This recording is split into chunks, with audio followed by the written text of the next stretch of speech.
The stars stretched endlessly before the UES Dauntless as it glided through the dark void of space. Captain James Walker stood at the bridge's main viewport, his weathered hands clasped behind his back. The ship's gentle hum was a comfort he had grown used to over his 15 years of deep space service. At 45, he was one of the youngest captains in Earth's exploration fleet, but his experience spoke for itself. "Captain, all systems are running smoothly," said Tom Reed, the ship's engineer. He was a short man with careful hands and a mind that could solve any mechanical puzzle. "The new drive core is performing better than expected."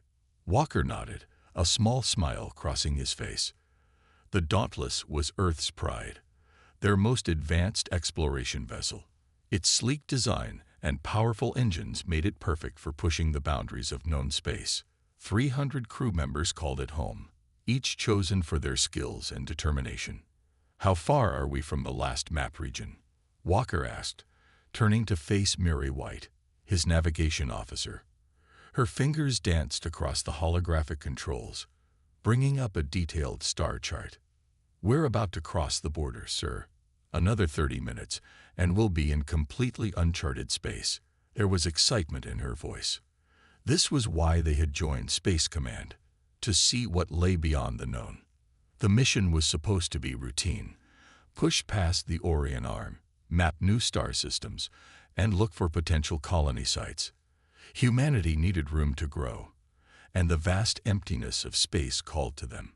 Earth's population had reached 11 billion, and despite the terraforming of Mars and Venus, more space was needed. Walker walked to his command chair, settling into its familiar embrace. The bridge crew worked quietly at their stations, each focused on their tasks. Outside, the stars seemed to blur as the Dauntless cut through space at speeds that would have seemed impossible just a century ago. "Sir, I'm picking up something unusual," said Bill Peters from the sensor station. His forehead wrinkled in concentration as he studied the readings. "There's a disturbance ahead. It's like nothing I've seen before." Walker leaned forward. "Can you put it on the main screen?" The large display at the front of the bridge came to life, showing what looked like a ripple in space itself. It was as if someone had dropped a stone into a cosmic pond, creating waves in the fabric of reality. "Analysis?" Walker asked, his voice steady despite the unease growing in his gut. "Energy readings are off the charts, sir," Peters replied. "It's not natural, whatever it is. The pattern is too regular." Before Walker could respond, the ship's warning systems blazed to life. Red emergency lights bathed the bridge in an eerie glow as alarms blared throughout the vessel. "Multiple unknown objects emerging from the disturbance," shouted Peters. "They're moving fast, faster than anything we've ever tracked." Walker's training kicked in. Shields up, all hands to battle stations. The crew responded instantly, their movements precise and practiced. "Communications, send a warning back to Earth Command. Include all our sensor data." But it was already too late. The strange objects, sleek, dark shapes that seemed to absorb light rather than reflect it, surrounded the Dauntless in seconds. The ship's advanced sensors couldn't get a proper lock on them. They seemed to shift and change even as the crew watched. "They're scanning us," Reed reported, his voice tense. "Our shields aren't blocking it. Whatever technology they're using, it's way beyond ours." Walker opened a ship-wide channel. "All hands, prepare for possible hostile contact. This is not a drill. I repeat, this is not a drill." The first hit came without warning.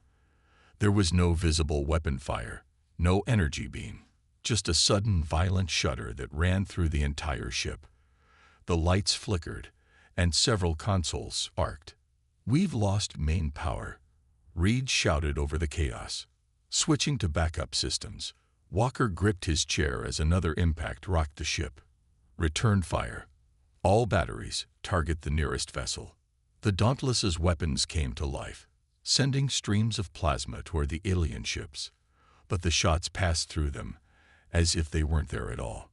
"Holograms," White whispered, but her question was answered when another hit shook the ship, this one harder than before. Hull breach on decks 3 through 5. Someone called out. Emergency bulkheads responding. Walker knew they were outmatched. These weren't just aliens. They were something far beyond humanity's current understanding. Engineering, can we jump to FTL? Drive's not responding, sir. Whatever they hit us with, it's affected all our main systems. Through the viewport, Walker watched as one of the alien vessels moved closer. It was massive, easily 3 times the size of the Dauntless, its surface covered in patterns that hurt the eyes to look at directly. Sir, Peters said, his voice barely a whisper, they're broadcasting something.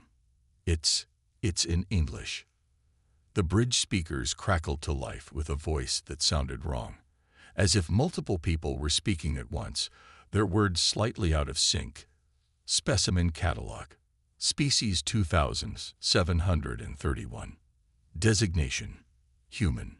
Status: suitable for collection. Commencing acquisition.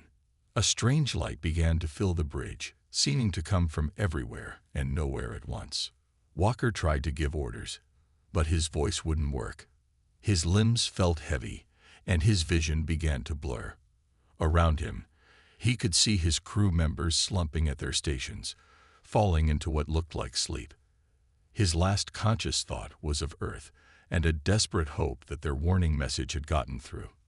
Then darkness took him, and the UES Dauntless, pride of humanity's fleet, vanished from known space along with its entire crew. Back on Earth, the first signs that something had gone wrong came 3 days later, when the Dauntless missed its scheduled check-in. Search parties were organized, probes were sent out, and emergency beacons were activated, but no trace of the ship or its crew was ever found. All that remained was a strange energy signature at their last known coordinates, a signature that defied analysis by Earth's best scientists. In the years that followed, the disappearance of the Dauntless became one of space exploration's greatest mysteries. Theories ranged from equipment failure to cosmic anomalies, but none could explain the complete absence of debris or distress signals. Memorials were built, families mourned, and gradually, the incident became a cautionary tale told to new Space Command recruits. But somewhere in the vast darkness between the stars, the Dauntless and its crew were far from dead. They were about to begin an ordeal that would test the very limits of human endurance, and, in doing so, set in motion events that would change the galaxy forever. The early morning calm at Earth's Defense Command was shattered by blaring alarms. Admiral Robert Thompson rushed to the control room, coffee still in hand. 20 years had passed since the Dauntless vanished, and he'd been just a junior officer then. Now his gray hair and lined face showed the weight of command. "Report," he barked, looking at the massive screen that covered the wall. "Sir," long-range sensors picked up an unknown vessel approaching from Sector 7, said Lisa Cooper, the lid sensor operator. Her fingers flew across the controls as she brought up more detailed scans. "It's big, about destroyer class, but the energy signature. Sir, you need to see this." Thompson leaned forward, his coffee forgotten. The readings made no sense. The ship was putting out enough power to run a small city, but it wasn't like anything in their database. The hull was made of materials their sensors couldn't even identify. "How long until it reaches our defense perimeter?" he asked. "At current speed, 3 hours. But sir, there's something else." Cooper's voice wavered. "Some of these readings, they match old records from the Dauntless. Not exactly, but close enough that it can't be coincidence." The room fell silent. Everyone knew the story of the Dauntless. It was required reading at the Academy. Its disappearance had led to major changes in deep space exploration protocols. "Get me a visual," Thompson ordered. The main screen shifted, showing a grainy image that gradually cleared as their sensors focused. What they saw made several officers gasp. It was the Dauntless, but not as anyone remembered it. The once sleek exploration vessel now looked like a predator. Its hull was darker, covered in strange patterns that seemed to shift in the starlight. Alien technology had been grafted onto it, changing its shape into something both familiar and terrifying. Battle scars marked its surface, telling stories of conflicts they could only imagine. "Sir, it's not responding to any of our hails," reported Mike Jackson from Communications. "We've tried all standard frequencies and even some of the old ones from 20 years ago." Thompson grabbed the nearest comm unit. "This is Admiral Robert Thompson of Earth Defense Command to approaching vessel. If you can hear me, you are entering restricted space. Identify yourself immediately." The silence stretched for almost a minute. Then, suddenly, every screen in the control room flickered. A face appeared, aged, scared, but immediately recognizable to anyone who'd seen the memorial photos. "This is Captain James Walker of the UES Dauntless, requesting emergency clearance to enter Earth space." His voice was deeper than in the old recordings, rougher, like he'd spent years shouting. "Authentication code Walker 79 Delta Echo 3. Thompson's hands shook slightly. That code was 20 years old, but it had been Walker's. "Captain Walker, you've been officially dead for 2 decades. A harsh laugh came through the speakers. "Death would have been kinder, Admiral. My crew and I, we've been through hell. And we've brought back a warning." "Your crew," Thompson started, but Walker cut him off. 283 survivors out of the original 300. The others. He paused, pain flashing across his face. "We'll explain everything, but we need to land. And Admiral, you'll want to get your best scientists ready. The technology we've brought back could save humanity, or doom it if we don't act fast enough." Thompson looked at his senior staff. They all knew the protocols for situations like this. Unknown vessels were to be quarantined, crews detained and questioned. But this was the Dauntless. This was Walker. "Captain, we're sending you coordinates for a secure landing facility. But I have to warn you, we'll have security teams standing by." "Wouldn't expect anything less, Admiral." Walker's scared face showed a hint of his old smile. "We remember our protocols. Just be prepared. What you're about to see and hear will change everything you think you know about our place in the galaxy." As the Dauntless approached Earth, more details became visible. The ship's hull wasn't just scared. It was covered in what looked like armor plating of an unknown type. Weapons systems unlike anything Earth had developed were integrated into its structure. But most disturbing were the marks. Deep gouges and burns that spoke of terrible battles. The landing was perfect, showing that despite its modifications, someone who knew Earth ships was still at the controls. As the dust settled at the secure facility, Thompson watched through reinforced windows as the ship's main hatch began to open. The crew that emerged looked both familiar and alien. Their uniforms were wrong, a mix of Earth design and strange materials. Many had visible cybernetic modifications, and all moved with the careful precision of people who had lived too long in danger. Walker came out last. In person, he looked even older than in the transmission. A long scar ran down the left side of his face, and his right arm was clearly artificial. But his eyes were sharp, alert, taking in everything around him. "Admiral," he said, stepping forward to meet Thompson. His handshake was firm, the metal fingers of his right hand carefully controlled. "Thank you for not shooting us down. I know how this must look." "Like something out of a nightmare," Thompson admitted. "What happened out there, James?"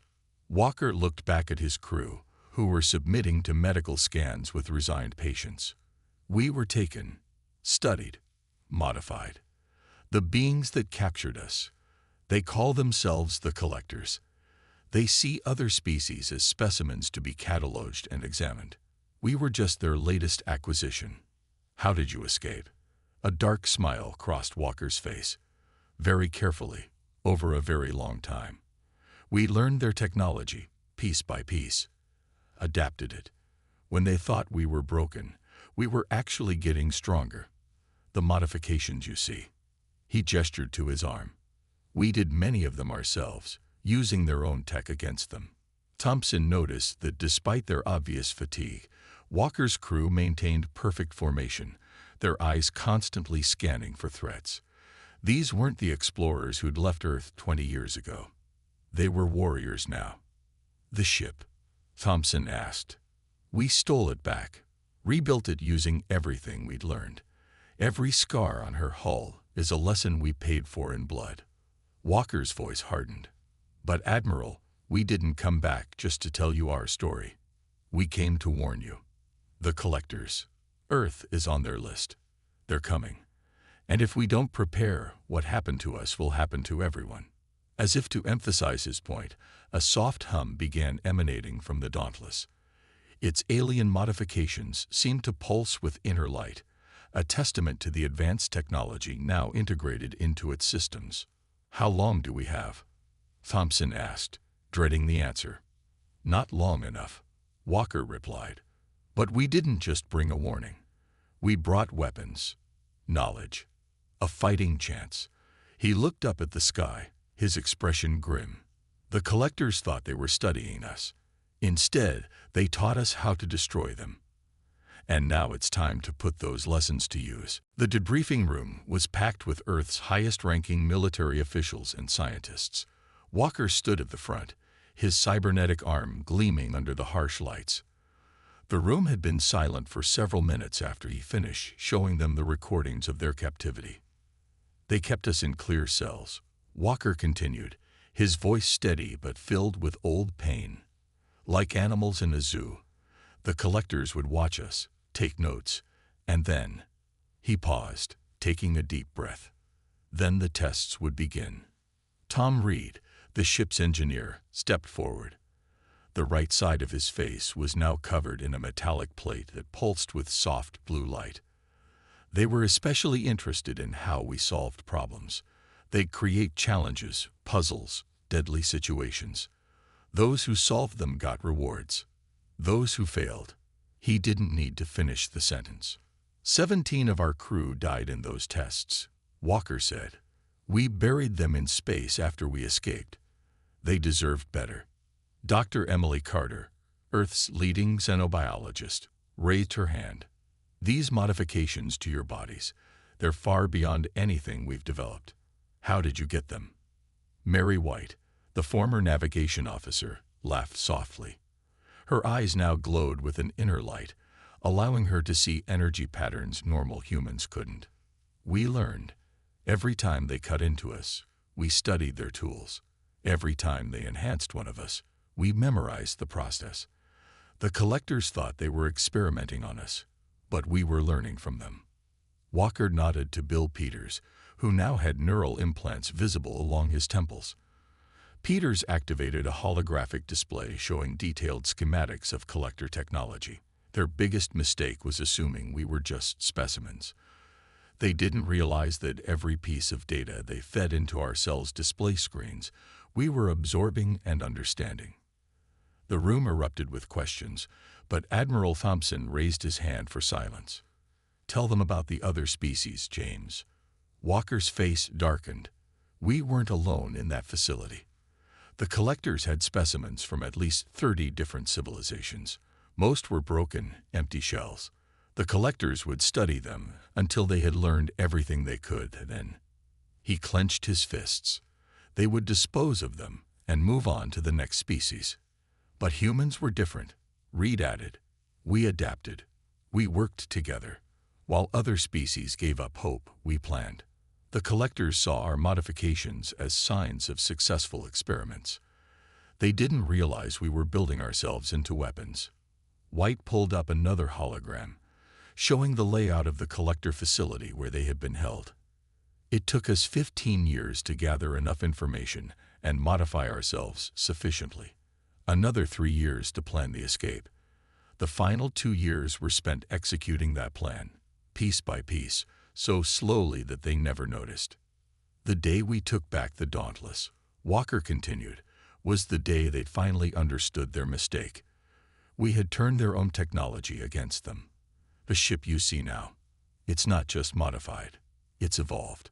We used their biomechanical integration systems to let the Dauntless grow and adapt, just like we did." Peters brought up sensor readings of the current Dauntless. The hull is made of self-repairing alloys. The weapons systems can adapt to any defense they encounter. And the AI core. He smiled grimly. Well, let's just say it's learned as much about survival as we have. Dr. Carter leaned forward. And you're certain they'll come to Earth? They're already on their way, Walker said quietly. The collectors work on a precise schedule. They study a species, gather their data, and then return with a harvest fleet to collect the entire population for their main facility. He looked around the room. We found their timetable. Earth is next on their list. The room erupted again, this time in panic. Admiral Thompson had to shout for order. When quiet returned, Walker continued. But we have advantages no other species had. We know their weaknesses. We've studied their technology from the inside. And most importantly, he gestured to his crew. We know how to fight them. Reed activated another display, showing the modifications they'd made to the Dauntless. Every scar on our ship, every implant in our bodies, is a piece of their own technology turned against them. We spent 20 years learning how to destroy them. Now we just need to teach you. How long do we have? Thompson asked. 3 months, Walker replied. Their harvest fleet moves slowly, gathering resources along the way. We can use that time to prepare Earth's defenses. He turned to address the whole room. Everything we know, everything we've learned, it's yours. But you have to understand something. This isn't just about survival. This is about showing the collectors that humanity isn't just another specimen in their collection. White pulled up one final hologram, a massive structure floating in deep space. This is their main facility. The place they took us. The place where they've ended countless civilizations. When they come for Earth, they'll expect to find easy prey. Instead, they're going to find an enemy they created themselves. The room was silent as the implications sank in. These weren't just returned survivors. They were the advance guard of a war humanity didn't even know it was about to fight. We'll need everything you can give us, Thompson said finally. Every piece of information, every bit of technology. Walker nodded to his crew, and they began distributing data devices. It's all here. But remember, knowledge isn't enough. You need to understand what we learned the hard way. The only way to beat the collectors is to be more adaptable, more determined, and more ruthless than they are. As the briefing ended and people began to file out, Dr. Carter approached Walker. Captain, she said softly, what you and your crew went through, I can't imagine. Walker's cybernetic arm whirred quietly as he turned to her. No, you can't. And if we do our job right, you'll never have to. Earth isn't going to become another specimen in their collection. We're going to be the species that ends their harvests forever. Outside the briefing room, the modified Dauntless loomed in the darkness, its alien additions glowing softly. It was no longer just a ship. It was a testament to human resilience and a promise of retribution. The collectors had spent 20 years turning their captives into something new, never realizing they were creating their own destruction. Now, as Earth prepared for war, that transformation would prove to be their greatest mistake. The warning lights flashed across the Dauntless's bridge as Walker studied the long-range scanner readings. 2 months had passed since their return to Earth, and the changes they'd helped implement were impressive. But time was running out. They're earlier than we expected, Reed said, his cybernetic implants pulsing with nervous energy. The harvest fleet just dropped out of faster-than-light travel at the edge of the solar system. Walker watched the dots appear on the main screen. 50 massive ships, each one bigger than anything humanity had ever built before the Dauntless returned. They moved in perfect formation, their black hulls absorbing light rather than reflecting it. Send the alert, Walker ordered. It's time to see if Earth's fleet is ready. Around the solar system, alarms began to sound. The defense network Walker's crew had helped create came to life. Hidden bases on Mars and Jupiter's moons powered up their new weapons. The orbital platforms around Earth, rebuilt with collector technology, charged their main guns.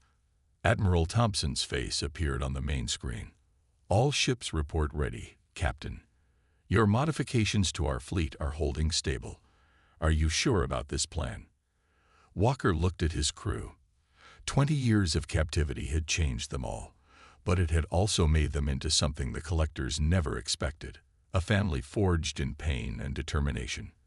The collectors expect specimens, Admiral. Let's show them what happens when the specimens fight back. The Earth fleet moved into position. 300 ships, each one modified with technology and knowledge from the Dauntless. They weren't as powerful as the collector vessels, but they didn't need to be. They just needed to be smarter. First wave approaching, White reported, her glowing eyes tracking energy patterns across space. They're charging their stasis beams, the same type they used on us 20 years ago. Walker smiled grimly. Activate the countermeasures. Across the Earth fleet, the modifications they'd made began to pulse with blue light. The same technology that had kept them alive in the collector's cells now protected their ships from being frozen in time. The first collector beam struck an Earth vessel and passed right through it. For a moment, there was silence across all channels. Then Walker's voice rang out. All ships, attack pattern Delta. Show them what we learned. The battle erupted across the solar system. Earth ships darted between the massive collector vessels, their weapons finding weak points that only former captives would know about. The collector's impenetrable armor meant nothing to guns designed with intimate knowledge of their technology. They're trying to adapt, Peters called out, his neural implants processing battle data faster than any normal human could. But they can't understand how we know so much about their systems. Walker watched as the first collector ship exploded, its black hull cracking open like an egg. 20 years, he said quietly. 20 years they studied us, thinking we were just specimens. They never realized we were studying them right back. The Dauntless led the charge, its modified hull absorbing hits that would have vaporized it in its original form. Every scar it had earned during their escape had taught them something about collector weaknesses. Now those lessons were being put to use. Their formation is breaking, White reported. They're sending a transmission. The bridge speakers crackled to life with that same multi-layered voice they remembered from their capture. Specimen behavior unprecedented. Collection protocol failure. Requesting directive from central authority. Walker leaned forward. Send them our response. Reed transmitted the message they'd prepared. A detailed breakdown of every weakness they'd discovered, every flaw in collector technology, and every reason why humanity would never be just another specimen. He sent it in the collector's own language, using their own codes. The effect was immediate. The Harvest fleet's perfect formation dissolved into chaos. For the first time in their ancient history, the collectors faced a species that understood them better than they understood themselves. They're retreating, Peters announced, but Walker shook his head. Not yet. Admiral, signal the second phase. Don't let them mourn their central facility. Thompson's acknowledgement was quick. From behind Jupiter, a second Earth fleet appeared, ships that had been hidden using collector cloaking technology. They cut off the Harvest fleet's escape route, trapping them in the solar system. Remember what they did to us, Walker said to his crew. Remember the others we saw in those cells. The species that didn't make it. This isn't just about Earth anymore. The battle that followed would be studied for generations. Earth ships, led by the scared and modified Dauntless, systematically took apart the most powerful Harvest fleet the collectors had ever sent. Each shot was aimed with the precision of those who had intimate knowledge of their enemy's weaknesses. Each maneuver was designed to exploit flaws that only former specimens would know about. When the last collector ship went dark, floating dead in space, Walker finally allowed himself to relax slightly. Damage report. 12 Earth ships lost, Reed reported, his voice heavy but proud. But we destroyed their entire Harvest fleet. And more importantly, he looked up with his one remaining human eye. We proved they can be beaten. Walker nodded, looking at the debris field that had once been humanity's greatest threat. Send word to Earth. Tell them this was just the beginning. The collectors will send more ships when they realize what happened here. We need to be ready." White turned from her station, her glowing eyes intense. They turned us into weapons to use against other species. Instead, we became weapons against them. "No," Walker corrected her gently. "We became something much more dangerous than weapons. We became teachers." He looked around at his modified crew, at his transformed ship. Everything we learned, everything we suffered. It all led to this moment. And now we take the fight to them. Reed finished. To their central facility. Walker smiled, and for a moment, his crew could see the captain they'd known 20 years ago, before the collectors changed them all. "Send the signal to Earth Command. Tell them to prepare the fleet. The specimens are done being studied. It's time for humanity to do some collecting of our own." The massive collector facility hung in space like a dark star, its surface covered in countless chambers where specimens from across the galaxy were kept. Walker stood at the Dauntless's viewport, memories of his time in those cells flooding back. Behind him, the combined Earth fleet waited in formation. 500 ships, all modified with the knowledge his crew had brought back. "Last chance to reconsider, Captain," Admiral Thompson said through the comm. "We could fortify Earth instead, prepare for their next attack." Walker touched the scar on his face, remembering the day he got it trying to protect a younger crew member during one of the collector's tests. "No. As long as this facility exists, they'll keep harvesting species. We end it today." The attack plan was simple but dangerous. While the main fleet engaged the facility's defenses, the Dauntless would use its intimate knowledge of collector systems to slip inside. Walker and his crew would then fight their way to the central control room and upload a virus they'd spent months creating. A virus built from their own modified cybernetics. "All hands, battle stations," Walker ordered. His crew moved with practiced efficiency, their cybernetic enhancements humming with energy. They'd waited 20 years for this moment. The battle began with a massive barrage from Earth's fleet. The facility's outer defenses lit up, returning fire with weapons that could tear ships apart. But humanity's vessels were no longer easy prey. They carried shields reverse-engineered from collector technology. "Primary defenses engaged," White reported, her glowing eyes tracking energy patterns. "They're responding exactly as we predicted. They can't imagine that mere specimens could be a real threat." The Dauntless slipped through the chaos of battle, using the very modifications the collectors had inspired to mask its approach. They found the access port exactly where they remembered it, the same one they'd escaped through years ago. "We have entry," Reed announced as the ship settled into a massive docking bay. "But they know we're here now." Walker nodded to his boarding team. 20 crew members, each one modified and trained for this exact mission. "Remember your training. Remember why we're here. And most importantly," he activated his cybernetic arms weapon systems. "Remember what they did to us." They fought their way through corridors they'd once been dragged down as specimens. Every turn, every security measure, every defense. They knew them all. The collectors had made them study this place for 20 years. Now that knowledge became their undoing. Peters used his neural implants to hack security systems as they advanced. White's enhanced vision spotted ambushes before they could be sprung. Reed's understanding of collector technology let them turn the facility's own systems against it. They passed holding cells filled with alien species, some they recognized from their time in captivity, others new acquisitions. Walker forced himself to focus on the mission. They couldn't save everyone today, but they could ensure no one else would ever be collected again. The central control room was vast, filled with biomechanical interfaces that pulse with alien energy. The few collectors present turned to face them. Tall, spindly creatures with too many eyes and limbs that moved wrong.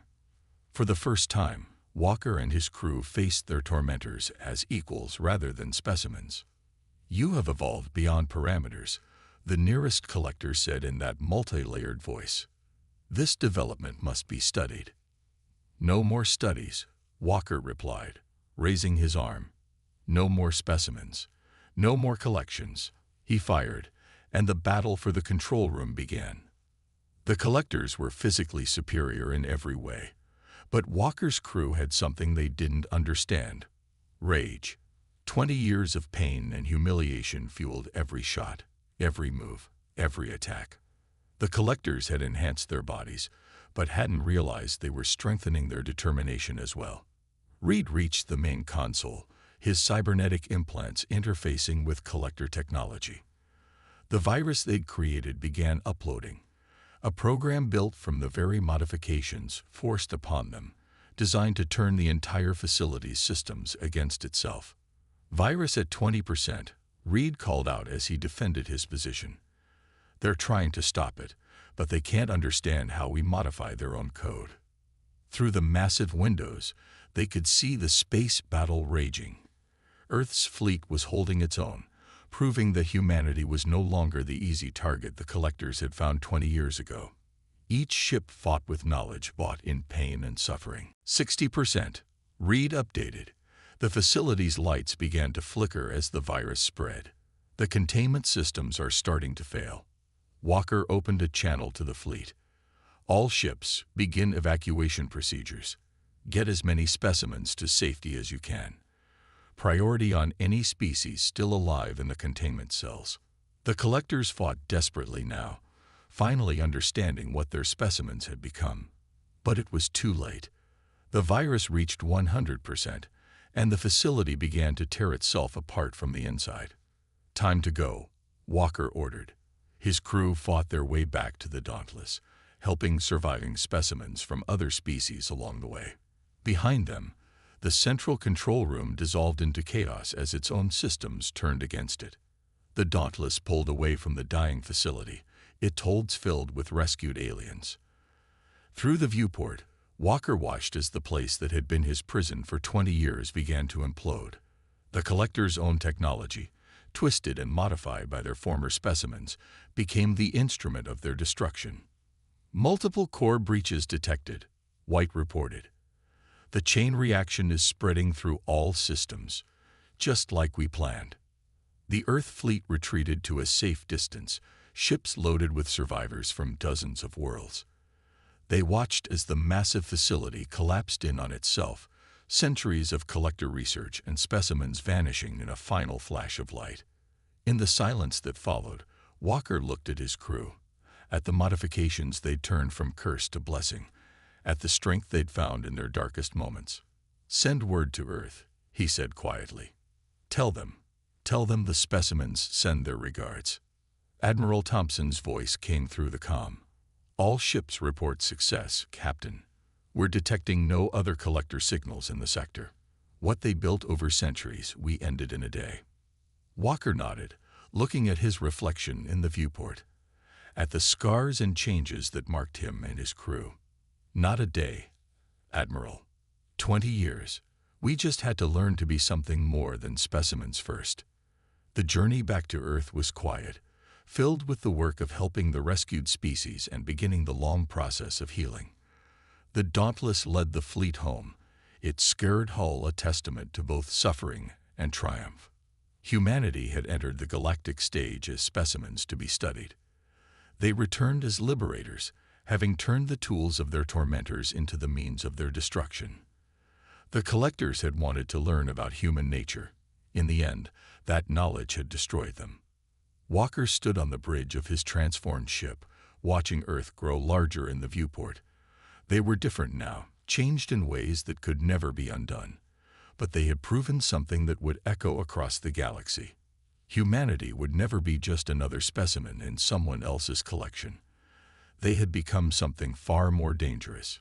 They had become free. The Grand Hall of the Galactic Council sparkled with the light of 1,000 stars, its crystal walls reflecting the glow of distant nebulas. Commander James Walker stood straight and proud in his dark blue Earth uniform, trying not to feel small as towering alien figures walked past him. Today was supposed to be Earth's big moment, but he could already hear the whispers and see the looks of amusement on the aliens' faces.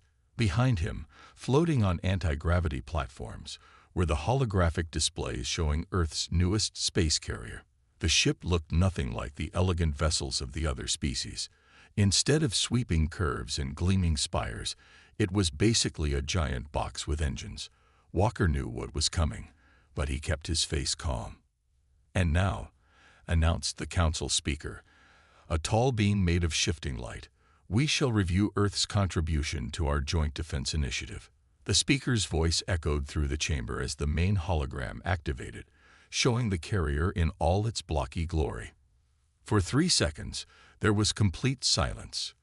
Then came the laughter. It started with a few snickers from the Stardwellers, those proud warriors with their shining armor and fancy ships. Then it spread through the chamber like a wave. Even the usually serious rock clans were making grinding sounds that passed for their version of chuckles. "Is this some kind of joke?" asked Admiral Brightstar of the Stardwellers, his crystalline form glittering with amusement. "We asked for a warship, not a cargo container." More laughter followed his words. Walker felt his jaw tighten, but he kept his voice steady. "The Earth Carrier Undertaker represents our best military technology. Its design is perfectly suited for its purpose." "Undertaker?" another alien delegate called out. "How fitting. It looks like a coffin." The chamber erupted in fresh laughter. The Stardweller Admiral floated down from his high seat, his crystalline body casting rainbow patterns on the floor. He circled the hologram, making exaggerated gestures of study. "Let me understand this correctly," he said, his voice dripping with mockery.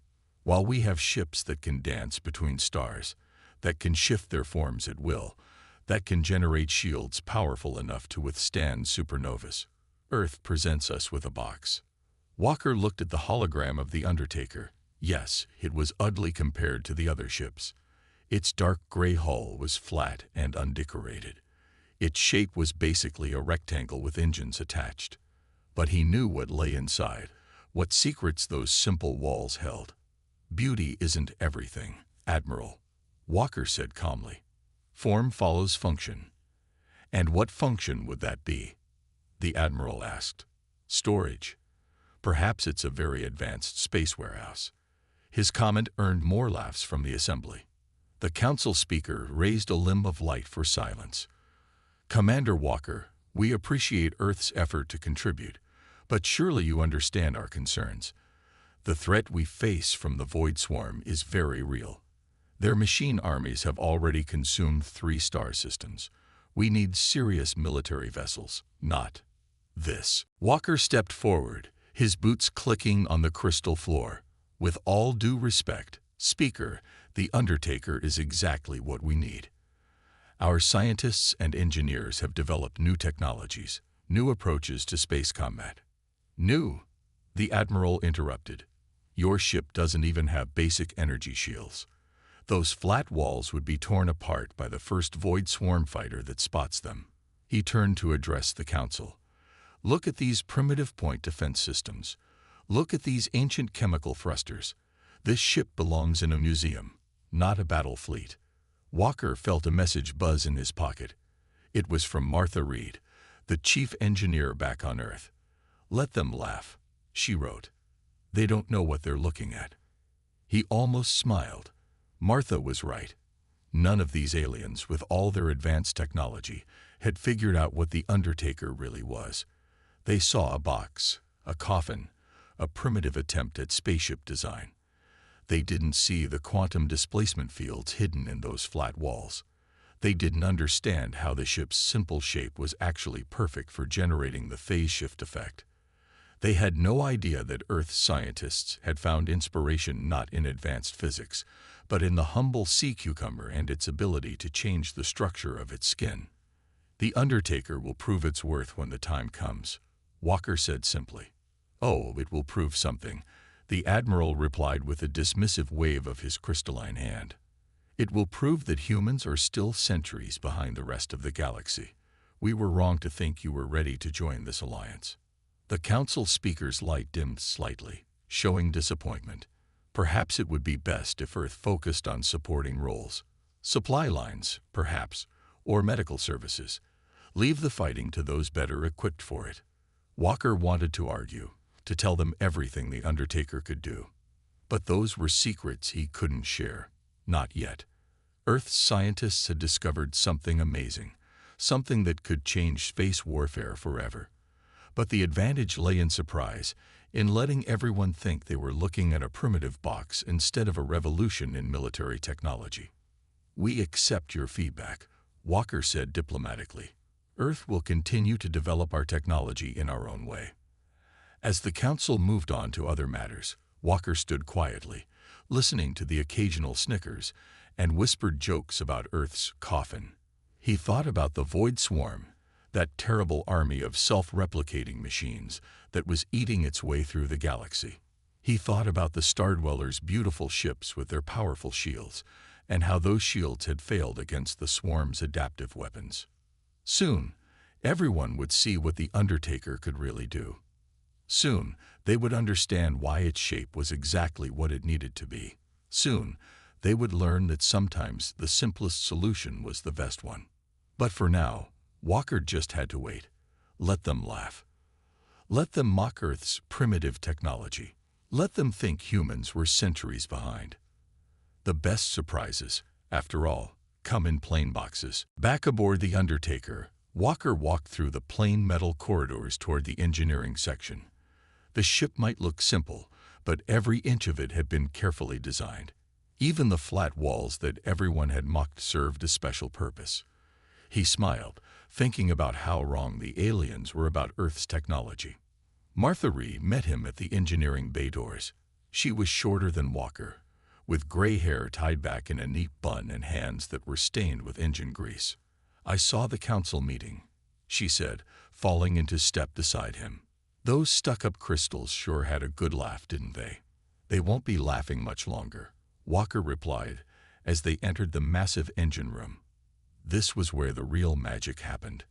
Unlike the showy engine rooms of alien ships, with their glowing crystals and floating power cores, the Undertaker's heart looked almost ordinary. Almost. Martha walked up to a control panel and pressed her hand against it. A hidden door slid open in the wall, revealing a room that didn't show up on any official blueprints. "Want to see how our primitive systems are doing?" The secret chamber was filled with screens showing complex data streams. In the center stood a large tank filled with clear liquid, where something that looked like a sea cucumber floated peacefully. "Meet our teacher," Martha said, touching the tank gently. Who would have thought that the key to beating the Void Swarm would come from a creature that's been around since before the dinosaurs? Walker watched the sea cucumber float. Earth scientists had spent years studying how these simple animals could make their skin go from hard to soft in seconds. The creature could literally change the structure of its body, letting it squeeze through tiny spaces and survive attacks from predators. "The quantum displacement field is stable," Martha reported, checking the readings. "We can make the Undertaker's hull change its structure, just like our little friend here. Energy weapons, physical projectiles. They'll pass right through us like we're not even there." "And the aliens think we don't have shields," Walker chuckled. "We don't need them. Can't hit what you can't touch." Martha pulled up a hologram showing the ship's systems, the box shape they laughed at. "It's perfect for generating the quantum field. All those fancy curved hulls the aliens use would make the field unstable. Sometimes the simplest shape is the best shape." She typed some commands, and the screen showed simulations of the ship in combat. "See these test results. When the Void Swarm tries to adapt to our defenses, they won't find anything to adapt to. Their weapons will just pass through empty space while we take them apart." Walker nodded, remembering the mocking laughter in the council chamber. "The Stardwellers think their energy shields are the peak of defensive technology. But shields can be overwhelmed, broken down. You can't break what isn't there." "Speaking of which," Martha said, walking to another console, "let me show you the latest improvements to the point defense system." She brought up more diagrams. "These primitive gun turrets, each one can shift phase, just like the hull. They'll be solid long enough to fire, then phase out before any return fire can hit them." Walker studied the designs. The aliens had called Earth's weapons primitive because they used physical ammunition instead of energy beams.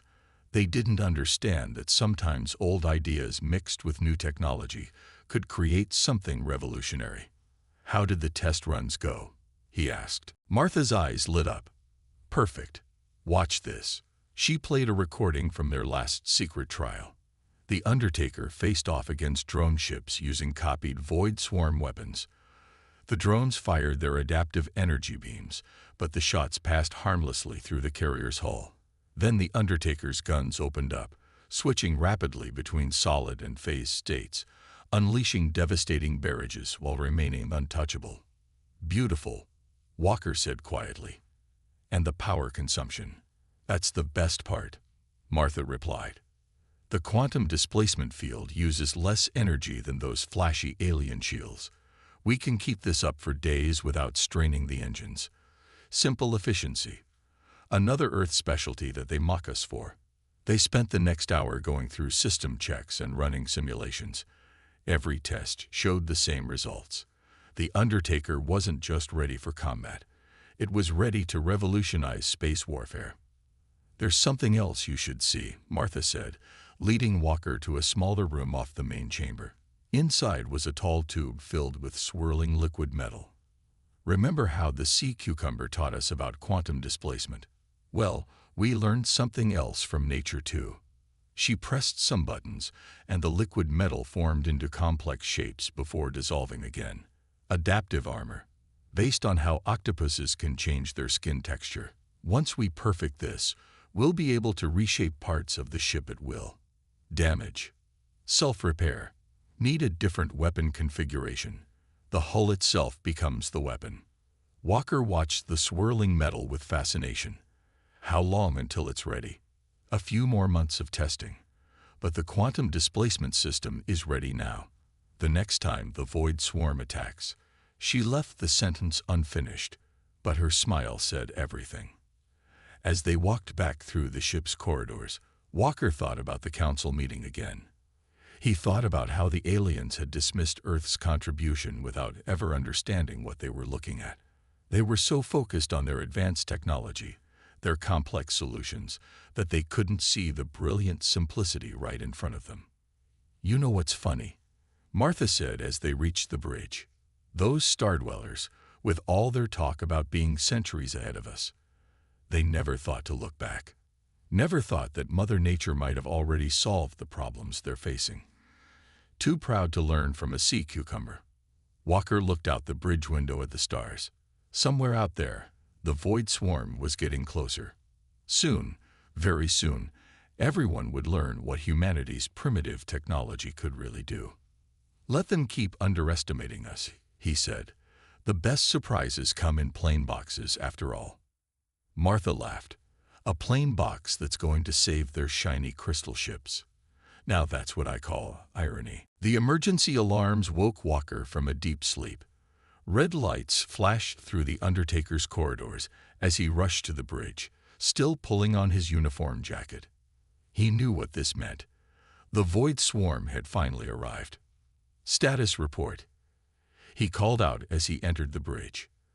The crew worked quickly at their stations, their faces lit by the glow of emergency lights. Multiple Void Swarm signatures detected at the edge of the star system. His sensor officer reported. "They're coming in fast. Hundreds of ships, maybe thousands." Through the main view screen, Walker watched as the Galactic Council fleet moved into defensive positions. The Stardwellers' beautiful crystal ships led the formation, their energy shields creating stunning patterns of light against the dark of space. Behind them, vessels of every alien species formed up in their practiced battle positions. "The Council is ordering all ships to battle stations," the communications officer announced. "They've placed us in the rear support group." The officer paused, then added, "Admiral Brightstar suggests we should try not to get in the way." Walker ignored the insult. "Take us to our assigned position. Power up all systems, but keep the quantum displacement field offline for now. Let's not show our cards too early." Martha's voice came through on the internal comm system. "Engineering is ready. All systems are green. Our little tricks are ready to go whenever you give the word." The first wave of Void Swarm ships appeared on the long-range scanners.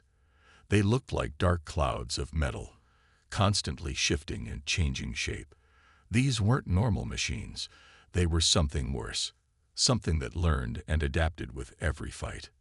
"Look at those fools," Walker's second officer muttered, watching the Stardwellers' ships move forward. "They still think their shields will protect them." The first shots were fired. The Void Swarm's energy weapons splashed against the Stardwellers' shields, creating beautiful explosions of light. For a moment, it seemed like the alien defenses would hold. Then the swarm adapted. Their weapons changed color, changed frequency, changed their very nature. Suddenly, the proud shields of the crystal ships began to flicker and fail. The first Stardweller vessel exploded in a shower of crystalline fragments. "They're already breaking through." The sensor officer's voice was tense. "The swarm is adapting faster than in previous battles. They must have learned from the last engagement." Walker watched as more alien ships fell. The Council fleet's fancy weapons and shields were failing one by one as the swarm figured out how to counter each defense, each attack strategy. The battle was turning into a slaughter. "Distress call from the Council flagship," the comm officer reported. "They're requesting immediate assistance. Their shields are failing." Admiral Brightstar's voice crackled over the comm system. "All ships, fall back. Their weapons are penetrating our best defenses. We need to regroup." And his transmission cut off as another crystal ship exploded. Walker stood up from his command chair. "I think it's time to show everyone what a simple box can do. Take us in." The bridge crew looked at him with determined smiles. They had trained for this moment. They knew what their ship could really do. "Engineering reports quantum displacement field is ready," Martha called up. "Those sea cucumber tricks are ready to show the galaxy what Earth technology can do." "Full power to engines," Walker ordered. "Take us right into the middle of the fight." The Undertaker moved forward, its boxy shape drawing surprised comments from the alien fleet. Several council members demanded to know what the primitive Earth ship thought it was doing. The Void Swarm noticed them too. A group of their ships broke off from the main attack, their weapons morphing into new configurations to deal with this new target. "They're scanning us," the sensor officer reported, "trying to figure out our defenses." Walker smiled. "Let them scan. They won't find anything to adapt to." "Martha, activate the quantum displacement field." A slight hum ran through the ship as the field came online. The Undertaker's hull began to shift at the quantum level, just like their sea cucumber teacher had shown them. The swarm ships opened fire. Their energy beams, so deadly to the alien shields, passed harmlessly through the Undertaker's hull. Physical projectiles, plasma bursts, even their newest adaptive weapons had no effect. The Earth ship was like a ghost, untouchable and unstoppable. "All weapons, open fire," Walker commanded. "Show them what our primitive guns can do." The Undertaker's point defense systems came alive. The gun turrets phased in and out of normal space, becoming solid just long enough to fire before shifting away from any return shots. Streams of specially designed ammunition tore into the swarm ships, ripping through their adaptive armor before they could figure out how to defend against it. "Enemy ships are attempting to adapt," the tactical officer reported with a note of triumph in his voice. "But they can't find anything to adapt to. Our quantum field keeps shifting faster than their sensors can analyze." Walker watched as the Void Swarm ships, for the first time, seemed confused. Their usual tactics of scanning, adapting, and overwhelming their enemy's defenses weren't working. They couldn't adapt to something that wasn't there to adapt to.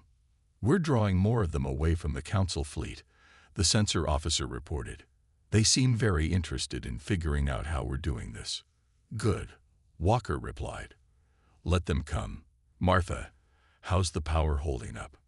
"Better than those fancy alien shields," she replied cheerfully. "We could keep this up all day. Simple efficiency, remember." Through the view screen, Walker could see the remaining alien ships regrouping, their crews no doubt watching in amazement as Earth's primitive vessel took on the Void Swarm single-handedly. "Sir," the comm officer called out, trying to hide a grin, "we're receiving a transmission from Admiral Brightstar. He's asking how we're doing this." Walker thought about all the mockery, all the dismissive comments about Earth's technology. He thought about how they had laughed at the Undertaker's simple shape, its primitive systems. "Tell the Admiral," he said calmly, "that sometimes the best solution is the simplest one. And remind him that you should never judge a ship by its cover." The battle was far from over, but the tide had turned. The Void Swarm had finally met something it couldn't adapt to, couldn't overcome, and it had come in the form of the simple box that everyone had laughed at. Sometimes, Walker thought as he watched another group of swarm ships fail to harm his vessel, the best surprises really do come in plain packages. The space around the Undertaker had become a graveyard of broken Void Swarm ships. Every attempt they made to break through the quantum displacement field failed. Their weapons passed harmlessly through the Earth vessel, while its guns continued to tear them apart piece by piece. "Launch fighter squadrons," Walker ordered, watching as another wave of swarm ships approached. "Let's show them what else this coffin can do." The Undertaker's launch bays opened, releasing squadrons of Earth fighters. Unlike the sleek alien craft, these were blocky and angular, sharing their mothership's practical design. Each one was equipped with its own miniature quantum displacement system. "Fighter squadrons reporting ready," the flight control officer announced. "The swarm is already trying to analyze them. They won't have any more luck with our fighters than they did with us." Martha's voice came through the comm. "Each fighter's quantum field operates on a different frequency. They can't adapt to what they can't predict." The Earth fighters moved in perfect formation, their seemingly primitive designs hiding the same revolutionary technology as their carrier. They dove into the midst of the swarm ships, phasing in and out of normal space as they fired their weapons. "Admiral Brightstar is requesting to speak with you," the comm officer reported. "He sounds different than before." Walker nodded. "Put him through." The Admiral's crystalline face appeared on the screen, his previous arrogance replaced by a mix of shock and respect. "Commander Walker, we never imagined. How are you doing this?" "Remember when you called us primitive?" Walker replied calmly, even as his fighters continued to devastate the swarm. "Sometimes looking backward is the best way to move forward. We learned from nature instead of trying to overcome it." A massive explosion lit up the battlefield as one of the larger swarm ships burst apart under the Undertaker's relentless attack. The remaining alien vessels began to pull back, attempting to regroup and analyze this unexpected threat. "Sir," the tactical officer called out, "the swarm is changing tactics. They're trying to surround us."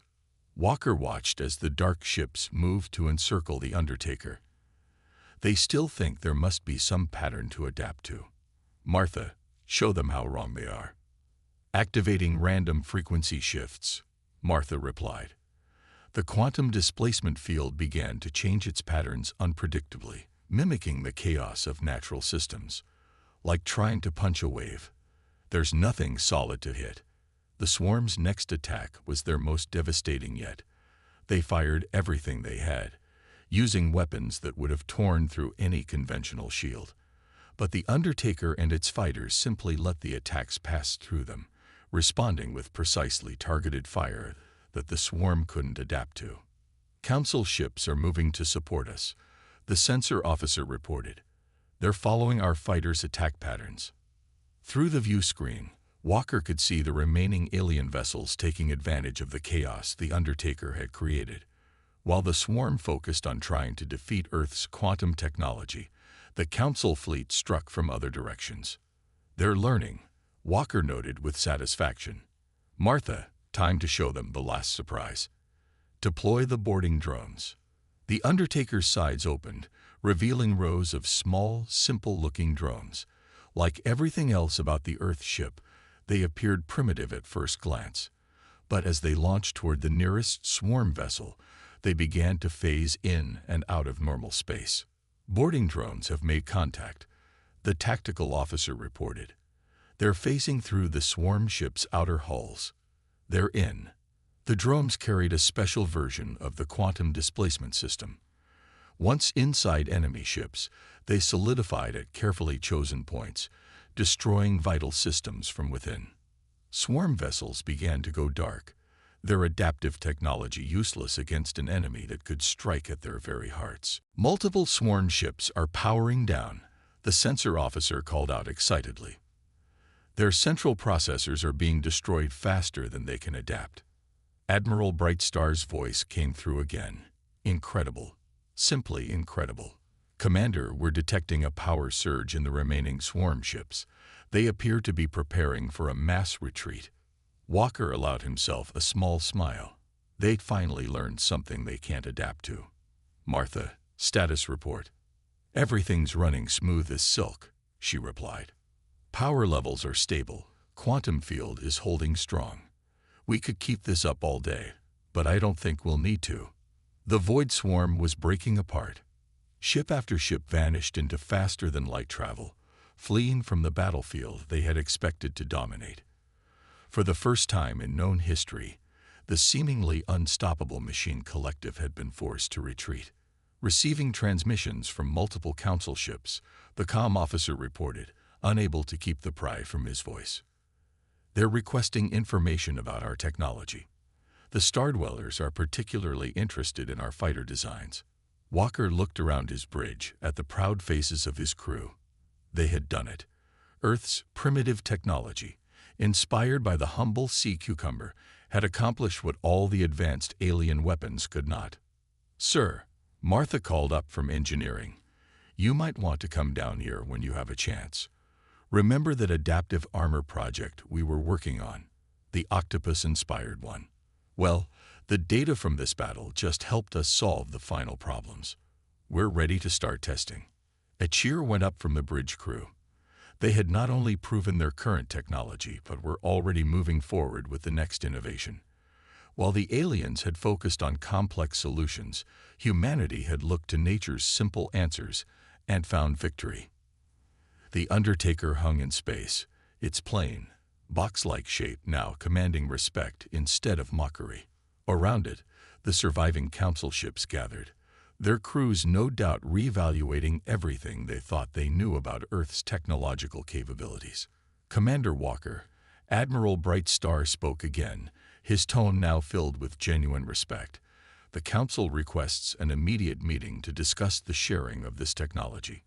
We were wrong about Earth's capabilities. Deeply wrong. Walker thought about the sea cucumber in its tank down in engineering, still peacefully floating as it had for millions of years. He thought about how the simplest creatures could sometimes teach the greatest lessons. We'll be happy to collaborate, Admiral, he replied. But first, I think you owe my ship an apology. What was it you called it? A coffin.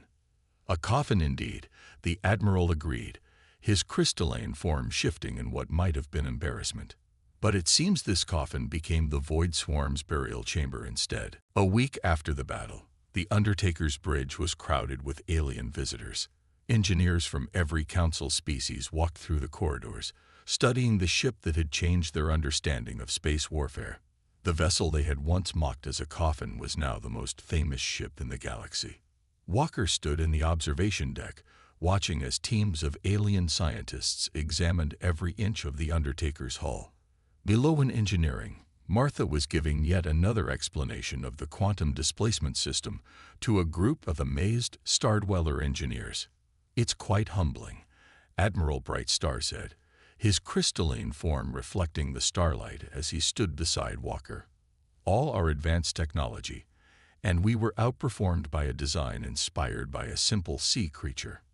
Nature had a few billion years to figure things out, Walker replied. We just had to learn to listen to its lessons.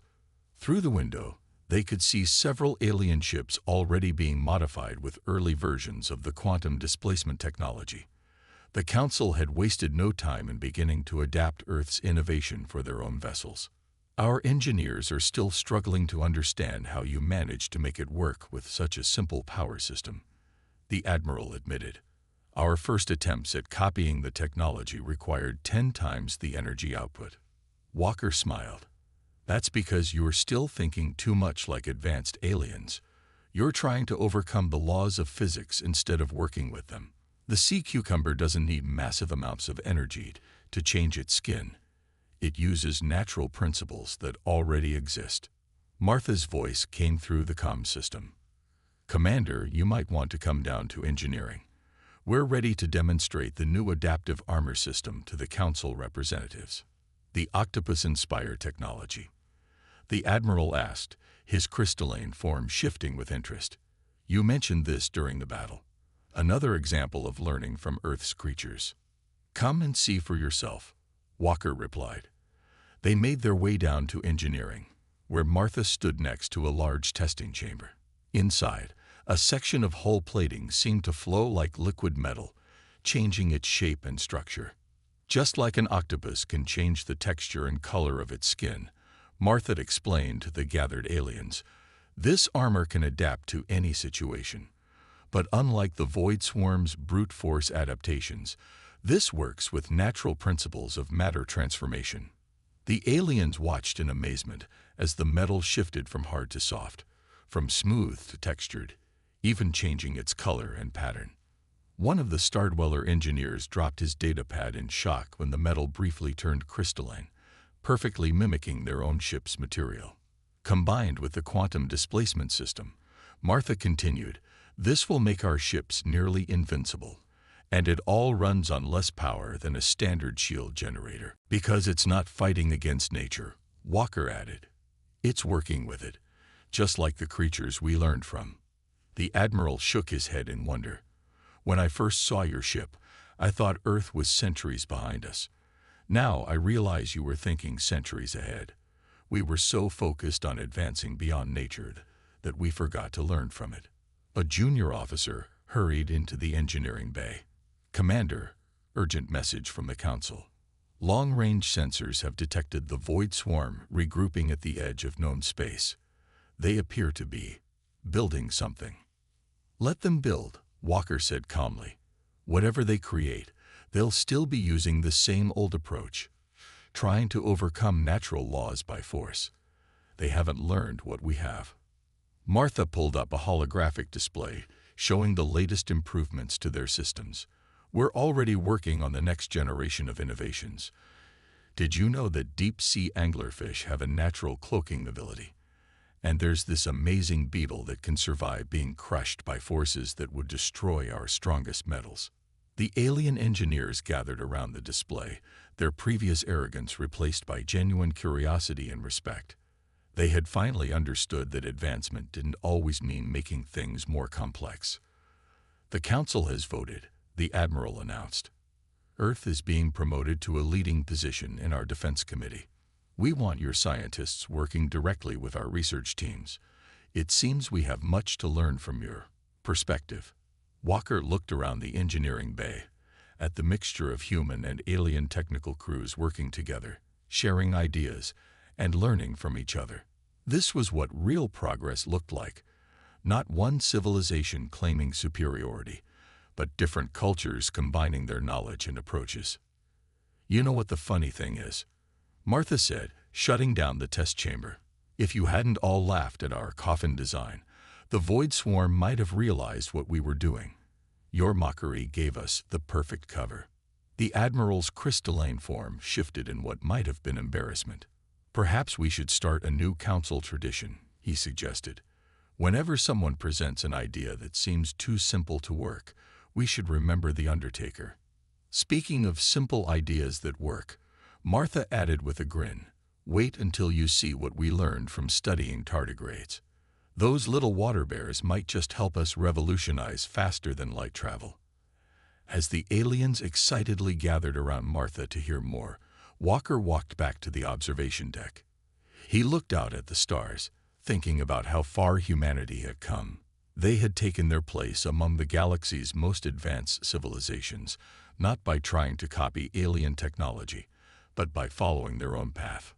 The Undertaker floated proudly in space, its simple shape now a symbol of innovation throughout the galaxy. They had called it a coffin, but it had become something else entirely. a reminder that sometimes the best solutions were the simplest ones, and that wisdom could be found in the most unexpected places.